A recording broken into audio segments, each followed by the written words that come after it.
呢段影片係介紹你點樣用嘅滑鼠嘅。如果有啲人完全未用過滑鼠咧，請睇一睇佢個影片。咁基本上一隻滑鼠咧有三個掣，左手邊有個掣啦，我哋可以撳落去，跟住中間有個碌可以碌上碌落。右手邊同樣有個掣，好似左手邊個掣你可以撳落去嘅。咁基本上係最標準呢個三個掣。咁但係如果有啲人用左手嘅咧，佢可能將左右嗰個掣嗰個功能咧係調轉咗嘅。不過我哋而家示範呢個咧係最標準係用右手嗰個滑鼠方式嘅。咁如果我哋用隻滑鼠喐佢咧，你就見到喺熒光幕上面咧就有個箭嘴嘅，有個箭嘴。咁我嘅箭嘴特登整大咗，咁方便大家睇。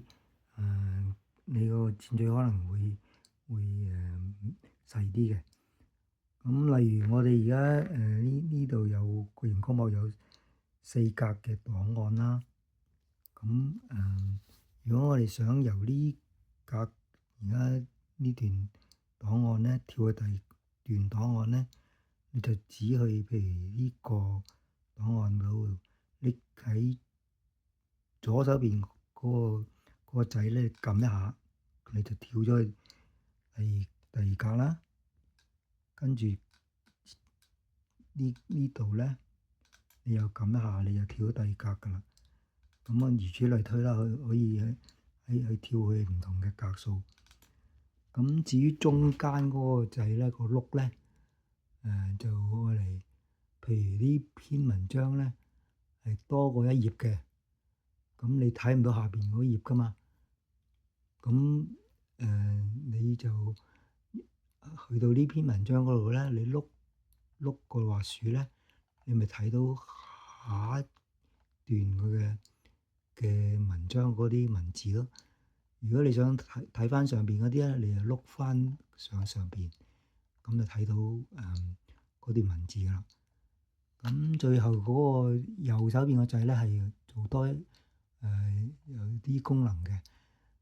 咁譬如我想揀呢段文字，譬如由本課目的嗰個文字嗰個開始咧，我想揀呢段文字想抄去第二度咧，我就首先你見到斬嗰段咧，斬下呢個咧，你要將佢擺咗去本課目的嗰個頭嗰度，即係將個滑鼠指住佢本課目的，然後喺左手邊個掣撳一下，咁佢個斬下嗰度就去咗本課目的嗰度。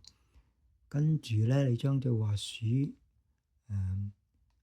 去到本課目的嗰度咧，你就撳住佢，撳住佢唔好放手，就撳住佢咁拉咧，咁你就拉到嗰段文字，拉到譬如拉到去的呼召嗰段最尾嗰度。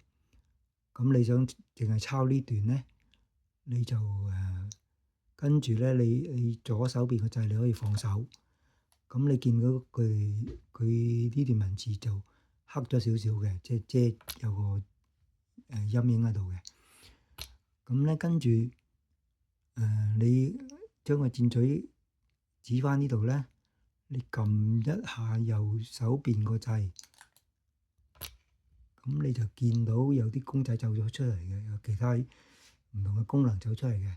譬如呢個鉸剪就剪咗呢個文字啦，呢頭先揀咗嗰段文字啦，或者你可以抄呢段文字啦，或者你改呢段文字嗰個字體嘅大細啦、顏色啦，諸如此類嚇。